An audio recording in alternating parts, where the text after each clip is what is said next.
बिस्मिल्लाहिर्रहमानिर्रहीम। अस्सलाम वालेकुम। Welcome back to my YouTube channel. Dear students, मुझे बहुत सारी मैसेजेस मिल रहे थे, बहुत सारी रिक्वेस्ट स्टूडेंट ने की थी कि काइंडली जैसे आपने नाइन्थ का पूरा कोर्स अपलोड किया है, काइंडली फर्स्ट ईयर का भी जितना जल्दी है उससे भी स्टार्ट करें। तो आज समझ लें कि फर्स्ट ईयर के सारे मेरे स्टूडेंट्स के लिए और जो बच्चे मुझे यूट्यूब के ऊपर फॉलो कर रहे हैं, देख रहे हैं, तो उनके लिए बड़ी एक अच्छी खुशखबरी है कि आज से इंशाल्लाह हम रेगुलर अब फर्स्ट ईयर का जो न्यू बुक है 2025-26 की उसका सिलेबस इंशाल्लाह स्टार्ट करेंगे। तो डियर स्टूडेंट्स, हम चैप्टर नंबर 2 से इसको स्टार्ट करेंगे। अब डियर स्टूडेंट्स, चैप्टर नंबर 2 का नाम क्या है जी? Bacteria and viruses. Bacteria and viruses को सबसे पहले तो हम इसकी इंट्रोडक्शन को भी देखेंगे, साथ साथ में इसकी क्लासिफिकेशन को भी देखेंगे। फिर जैसे जैसे आगे लेक्चर चलते जाएंगे फिर हम इसकी फर्दर स्ट्रक्चर्स या बाकी इसकी जो ऑर्गेनेलीज मौजूद होती हैं बैक्टीरिया की बॉडी के अंदर, वो सारा हम वन बाई वन डिस्कस करेंगे। अच्छा, सबसे पहले इंट्रोडक्शन की अगर हम बात करते हैं तो आपकी जो बुक में फर्स्ट पेज के ऊपर ही इसकी क्लासिफिकेशन के बारे में बात की है। जैसे कि आप पीछे पढ़ते आए हैं, नाइन्थ क्लास में भी आपने पढ़ा कि क्लासिफिकेशन हम किस चीज़ को बोलते हैं, कि काफ़ी सारे हमारे पास जानदार होते हैं, उनको हम अपनी आसानी के लिए डिफरेंट ग्रुप्स में क्लासीफाई कर लेते हैं। तो इस चीज़ को हम क्या बोलते हैं? क्लासिफिकेशन करने को हम क्या बोलते हैं? टेक्सोनोमी आपने पढ़ा हुआ। तो इसमें जो सबसे पहला नाम आता है कि वो ऐसा कौन सा साइंटिस्ट है जिसने इस चीज़ के ऊपर काम किया, तो इसमें जो सबसे पहला नाम डियर स्टूडेंट्स आता है that is Robert Whittaker. RH Whittaker भी इसे कहते हैं। तो इसने सबसे पहले क्लासिफिकेशन करते हुए जानदारों को 5 ग्रुप्स में, या आप कह लेंगे 5 किंगडम्स के अंदर डिवाइड किया। अब 5 किंगडम्स ये कौन से थे? सबसे पहले kingdom Monera, kingdom protista, fungi, Plantae and animal. इसने इसको इन 5 के अंदर डिवाइड किया। अच्छा, अब इसमें जो आपने चीज़ याद रखनी है कि ये जो दूसरे नंबर से लेके ये जो एंड तक हमारे पास जितने भी किंगडम्स हैं, इन सारों को हम क्या नाम देते हैं? यूकैरियोट्स का नाम देते हैं। अच्छा, फिर इसी तरह से ये जो सबसे पहला किंगडम जिसे हम किंगडम मोनेरा कहते हैं, तो इसको हम प्रोकैरियोट्स का नाम देते हैं। अच्छा, अब ये जो प्रोकैरियोट्स हैं, ये तो होगी जो बात रॉबर्ट विटेकर ने की थी। फिर उसके बाद ना एक साइंटिस्ट है, इसका नाम क्या है? कार्ल वीज। अब इसने अगर देखा जाए तो इसको 2 बड़े ग्रुप्स के अंदर डिवाइड किया, आप कह लें कि प्रोकैरियोट्स के अंदर और यूकैरियोट्स। अब इस बंदे ने आके इनको फर्दर एक और ग्रुप भी इधर अनाउंस कर दिया, और वो क्या था? वो प्रोकैरियोट्स के अंदर ही फर्दर एक और ग्रुप इसने मुतारफ करवा दिया। अब इसमें एक जो ग्रुप जो न्यू इसने मुतारफ करवाया, इसका नाम क्या था? आर्किया। और जो पहले से हम मोनेरा को बोलते थे वो क्या था? बैक्टीरिया। अब ये ज़रा थोड़ा-सा आगे चल, जब जैसे हम आगे चैप्टर को पढ़ते जाएँगे तो आपको ये चीज़ थोड़ी-सी समझ आएगी। लेकिन चलिए मैं थोड़ा-सा समझने के लिए आपको समझा देता हूँ। बेसिकली ये दोनों ही बैक्टीरिया हैं। आर्किया, इसको आर्किया बैक्टीरिया बोलते हैं, और ये तो बैक्टीरिया नाम से ही आपको ज़ाहिर हो रहा है। बेसिकली आर्किया बैक्टीरिया उनको कहा जाता है जो बहुत एंशिएंट थे, जो शुरू-शुरू वाले बैक्टीरिया थे, जो एक्सट्रीम कंडीशंस के अंदर भी क्या कर सकते थे? सर्वाइव कर सकते थे। तो इसने इनको फर्दर आगे कैटेगराइज कर दिया। आर्किया बैक्टीरिया जो पुराने वाले थे, और जो न्यू थे या लेटेस्ट थे उनको फिर इसने जस्ट सिंपल बैक्टीरिया का नाम दिया। तो नेक्स्ट आप समझ लें, अब ये जो 3 हमारे पास ग्रुप्स बन गए हैं ना, इनको हम क्या नाम देते हैं? डोमेन्स का नाम देते हैं। किंगडम्स हमारे पास 5 ही हैं, लेकिन डोमेन्स कितनी है जी? हमारे पास 3 डोमेन्स हो गई। अब ये 3 डोमेन सिस्टम किसने मुतारफ करवाया? कार्ल वीस ने मुतारफ करवाया। अब इसमें क्या है? जैसे हमने कहा आर्किया, फिर हमने कहा जी बैक्टीरिया, और तीसरी हमारे पास इनको हमने यूकैरियोट से ही वर्ड दे दिया यूकैरिया का। इस तरह से ये हमारे पास 3 डोमेन सिस्टम बन गए, या 3 डोमेन्स बन गई, जिसके अंदर हमने जानदारों को क्लासीफाई कर दिया। किंगडम इनके 5 हैं, डोमेन्स इनकी कितनी है? 3। अब ये चीज़ आपने थोड़ा सा इसको याद रखनी है। अच्छा जी, नेक्स्ट अब बेटा हम इसके स्ट्रक्चर की बात करेंगे। अच्छा, अब स्ट्रक्चर की बात करने से पहले ज़रा मैं इधर लाइन लगा दूँ ताकि आपको चीज़ें समझने में आसानी रहे। अच्छा, अब डियर स्टूडेंट्स, स्ट्रक्चर की जब हम बात करते हैं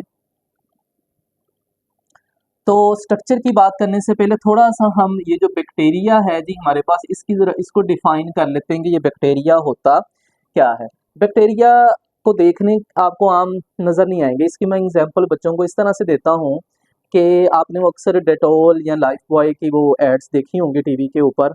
तो वो बच्चा हाथ धो के आता है अपने सोप के साथ, तो वो उसे डॉक्टर कहता है कि जी अपने हाथ दिखाओ, तो वो उसको माइक्रोस्कोप रखता है उसके शीशा सा और उसको दिखाता है देखो तुम्हारे हाथ के ऊपर कितने सारे बैक्टीरिया मौजूद है।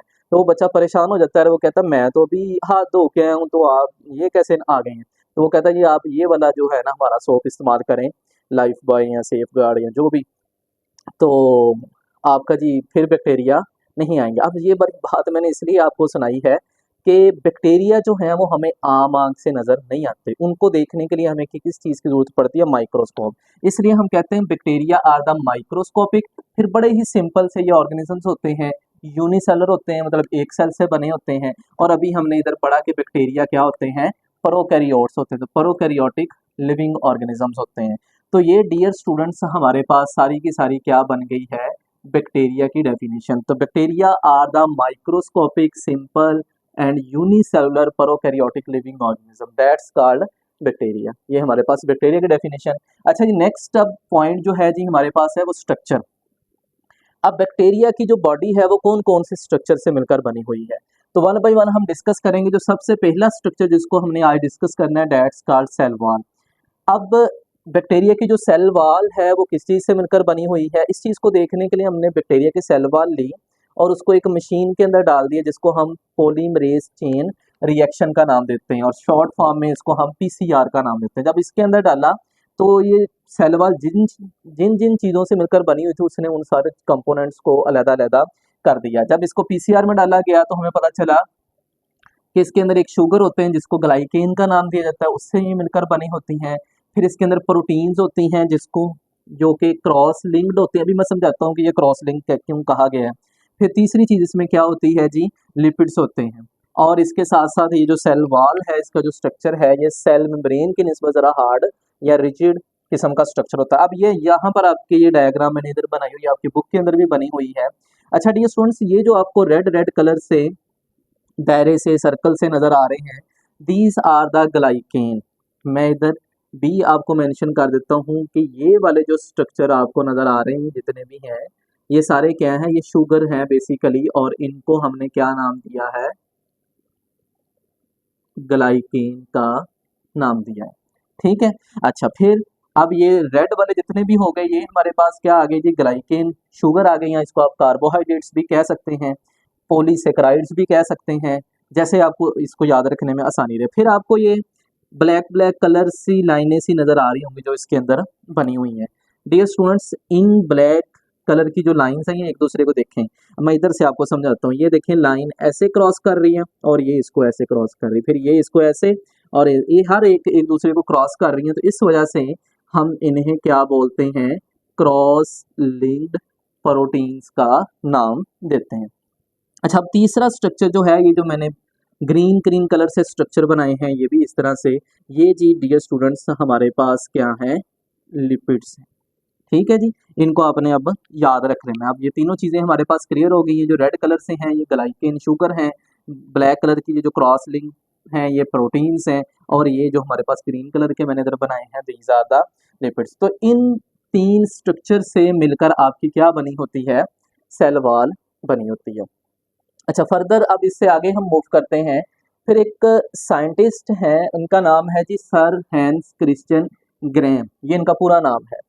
तो इन्होंने एक टेक्निक मुतारफ़ करवाई कि बैक्टीरिया जो हैं वो सिर्फ एक ही तरह के नहीं होते। इन्होंने कहा कि दो तरह के होते हैं, एक ग्राम पॉजिटिव होते हैं बैक्टीरिया और एक ग्राम नेगेटिव होते हैं। अब इन्होंने क्या किया, इन्होंने जो टेक्निक मुतारफ़ करी उसको हम बोलते हैं क्रिस्टल वॉयलेट। आप चाहे इधर इस याद रखने के लिए इधर लिख लें कि ये क्रिस्टल वॉयलेट एक टेक्निक थी। इन्होंने क्या किया, ये डाई बनाई, एक सोल्यूशन बनाया, और इसको मतलब आप समझ लें कि ग्राम पॉजिटिव बैक्टीरिया के ऊपर जब डाला गया तो उसका जो वॉयलेट कलर या पर्पल जो कलर था ना वो रिटेन रहा, वो बरकरार रहा। तो इसने उनको नाम दे दिया ग्राम पॉजिटिव का।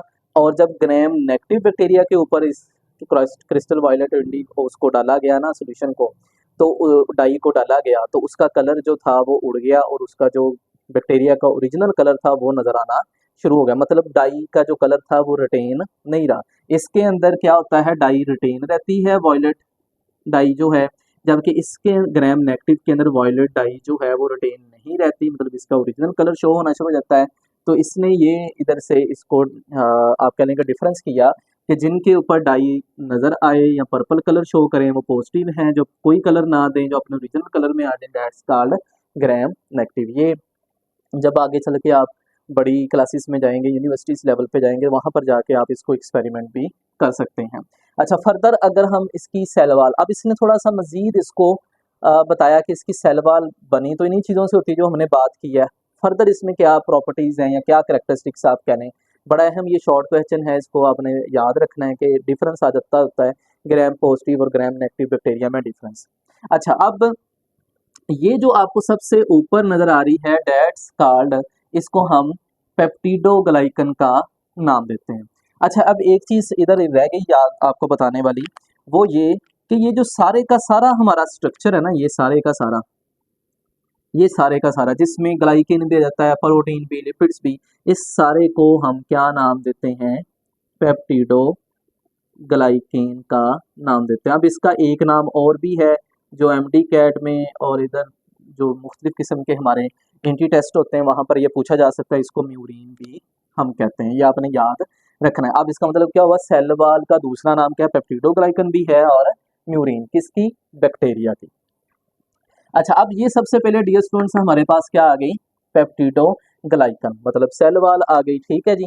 तो अब ये जो सेल वाल है, अगर आप इधर देखें ग्राम पॉजिटिव बैक्टीरिया की जो सेल वाल है ये ज़रा ज़्यादा बड़ी है, और ये हम कहते हैं कि ये 50% आप कह लें कि होती है। अच्छा, इसी तरह से डियर स्टूडेंट्स अगर हम देखें तो ये ग्राम नेगेटिव जो बैक्टीरिया है इसकी पेप्टिडोग्लाइकन ग्राम पॉजिटिव बैक्टीरिया की निस्बत क्या है, बहुत थिन होती है, बारीक होती है।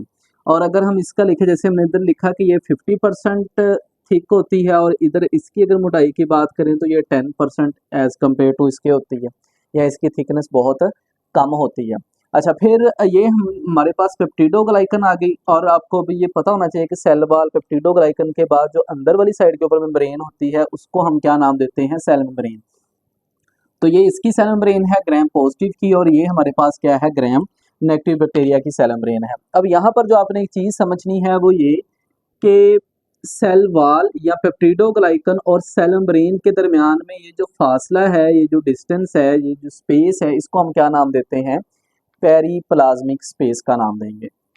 सेम इसी तरह से अगर हम इधर देखें तो आपके पास यहाँ से लेके यहाँ तक का ये जो एरिया है ये सारा क्या कहलाएगा, पेरीप्लाज्मिक स्पेस। अच्छा डियर स्टूडेंट्स, अब एक चीज़ अगर आप और गौर करें, यहाँ पर जो पेरीप्लाज्मिक स्पेस है ये कम है, और यहाँ पर जो पेरीप्लाज्मिक स्पेस है वो क्या होती है, ज़्यादा होती है। इस चीज़ को अब आपने याद रखना है। अच्छा, आप ग्राम नेगेटिव बैक्टीरिया के हवाले से एक बात और नोट करें कि इसका जो पेप्टिडोग्लाइकन या सेल वाल, इसके बाहर एक और मेम्ब्रेन होती है, इसको हम बोलते हैं ग्राम नेगेटिव बैक्टीरिया। ऐसे बैक्टीरिया होते हैं जिसमें डबल मेम्ब्रेन होती है, डबल सेल मेम्ब्रेन होती है।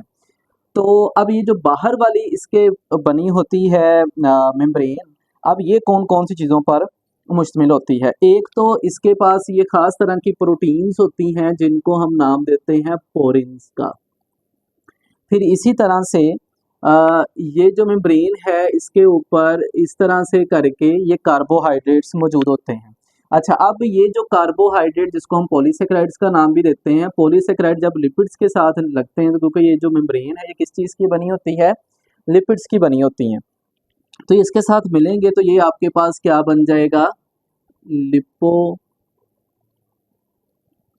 पॉलीसेकेराइड्स।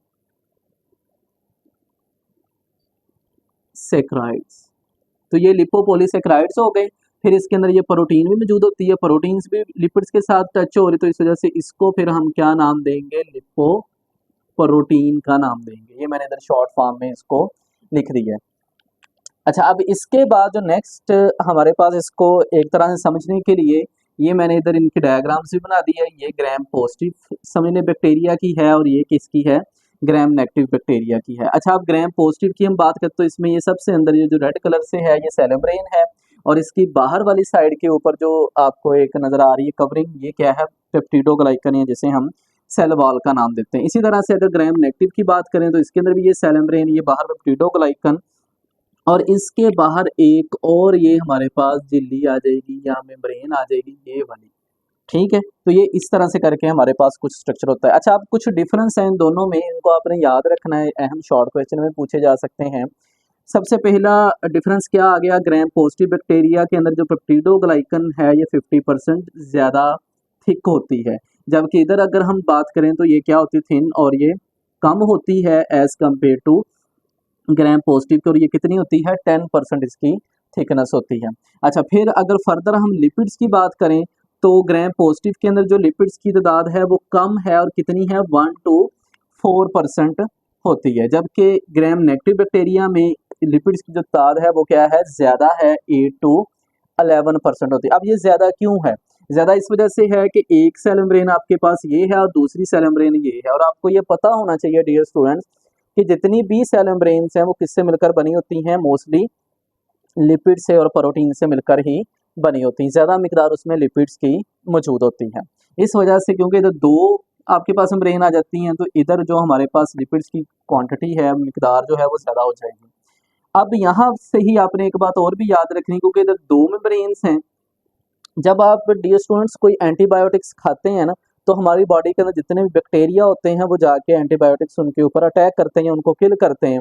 लेकिन जिसके ऊपर दो दो मेम्ब्रेन्स होंगी उसको अटैक करना एंटीबायोटिक्स के लिए क्या होगा, मुश्किल होगा, या वो ज़्यादा रेजिस्टेंट होंगे। इसी वजह से ये जो ग्राम नेगेटिव बैक्टीरिया हैं ये रेजिस्टेंट टू एंटीबायोटिक्स ज़्यादा होते हैं, जबकि ग्राम पॉजिटिव जो बैक्टीरिया हैं ये रेजिस्टेंट टू एंटीबायोटिक्स कम होते हैं, ये इतने ज़्यादा रेजिस्टेंट नहीं होते। अगर फर्दर हम बात करें इसमें तो नेक्स्ट हमारे पास ये आता है कि जो ग्राम पॉजिटिव बैक्टीरिया हैं ये मोर परमिएबल होते हैं, इनमें से चीज़ें जो है वो आसानी से आ जा सकती हैं या गुजर सकती हैं, जबकि अगर हम ग्राम नेगेटिव की बात करें तो इसमें ये लेस परमिएबल होती है। लेस परमिएबल का मतलब है ये है कि आसानी से चीज़ें गुजर नहीं पाएंगी। उसकी यहाँ पर भी वजह वही है कि इसमें क्या है, दो मेम्ब्रेन्स को उसे क्रॉस करके जाना पड़ेगा, जो चीज़ के गुजरने के लिए क्या होगा, मुश्किल होगा।